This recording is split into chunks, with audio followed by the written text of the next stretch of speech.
Good morning student. Today we will continue our third lesson Indian Constitution. उस दिन आप इसके पहले के वीडियो में हमने पढ़ा था What is the meaning of a constitution. So now we will learn further how was the Constitution of India formed. अब हम ये पढ़ेंगे कि इंडिया का जो कॉन्स्टिट्यूशन है वो कैसे फॉर्म हुआ. How did it was developed.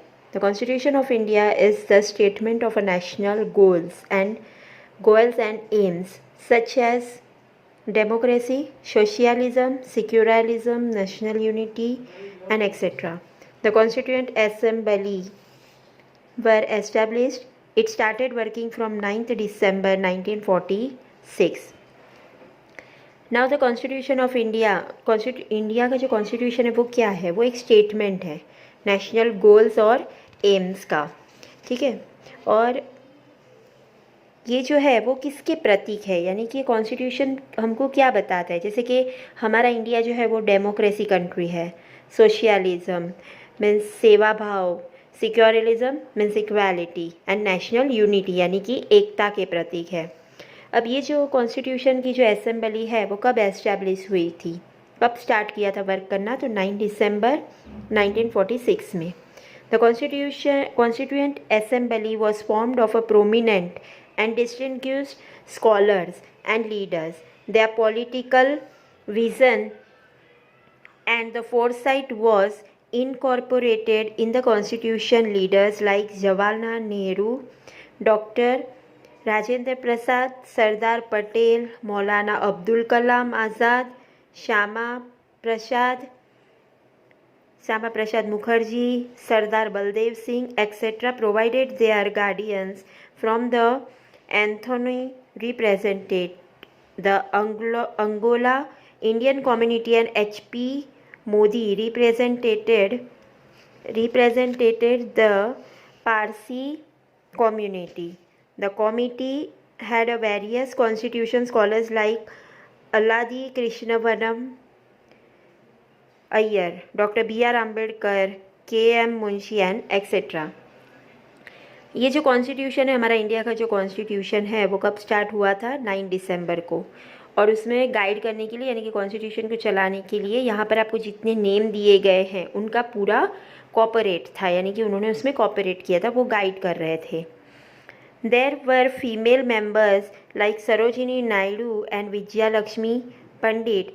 Doctor Rajendra Prasad was elected as the president of the constituent assembly. उसमें सिर्फ मेंस नहीं थे पर वुमेंस भी थे, यानी कि फीमेल मेंबर भी थे, जैसे कि सरोजिनी नायडू, फिर विजया लक्ष्मी पंडित, और उस वक्त डॉक्टर राजेंद्र प्रसाद को उसका प्रेसिडेंट बनाया गया था कॉन्स्टिट्यूट असेंबली का. There were number of sub committees to take a care of a various aspects of the constitutions of drafting committee which was headed by Dr. Ambedkar gave to the constitution in a final shape. Total 166 meetings were held by the Constituent Assembly in a period of a 2 year, 11 month and 18 day. No, on 26 November 1949, the Constitution passed the Constitution which was enforced on 26 January 1950. अब ये जो committee है उसको चलाने का जो in charge था वो डॉक्टर बाबा साहेब अम्बेडकर के हाथ में था, ठीक है. तो उन्होंने जो क्या है कि कॉन्स्टिट्यूशन को पूरा शेप उन्होंने दिया पूरे साल के अंदर, यानी कि 2 साल 11 महीना और 18 दिन के अंदर मीटिंग हुआ करता था. और 26 नवंबर को 1949 को ये कमेटी का जो कॉन्स्टिट्यूशन का जो कमेटी है वो पास हो गया 26 जनवरी 1915 को. Do you know why the day of 26 January was selected to enforce the constitution. क्या आपको पता है कि 26 जनवरी ही क्यों कॉन्स्टिट्यूशन का डे सिलेक्ट किया गया. We say that 26 January is a republic day.